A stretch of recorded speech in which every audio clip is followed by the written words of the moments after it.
Receptor tyrosine kinases are transmembrane protein receptors on the plasma membrane. What differentiates this is that one kinase can trigger more than one signal transduction pathway. A kinase is an enzyme that catalyzes the transfer of phosphate groups. The part of the protein extending into the cytoplasm transfers a phosphate group from ATP to the amino acid tyrosine on a substrate protein. Before the signal molecule binds, each receptor exists as an individual polypeptide with a signal binding site, an alpha helix spanning the membrane, and an intracellular tail containing multiple tyrosines. The process begins when a signal molecule, such as growth factor, binds to each site. When this occurs, two receptor polypeptides associate closely together to form a dimer. This stage is called dimerization, and it is the point where the tyrosine kinase region of each polypeptide becomes activated. Each tyrosine kinase adds a phosphate group from an ATP molecule to a tyrosine on the tail of the other polypeptide.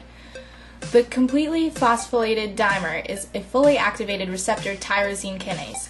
Now, specific relay proteins inside the cell can recognize it and then bind to specific phosphorylated tyrosines. As a result, each relay protein undergoes a structural change that activates it, triggering a transduction pathway. This binding of the relay protein, like most of the binding interactions in the receptor tyrosine kinase pathway and other pathways, is very specific.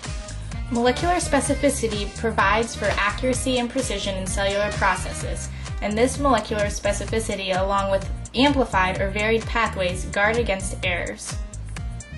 In signal transduction, the relay protein will cause another enzyme or molecule to change, causing yet another enzyme or molecule to change, and so on. Most of the proteins in this and other signaling pathways are molecular switches in that they change from one state to another upon a trigger. The continuous chain of switching occurs usually until finally a second messenger is sent to another place inside the cell, for example, the nucleus.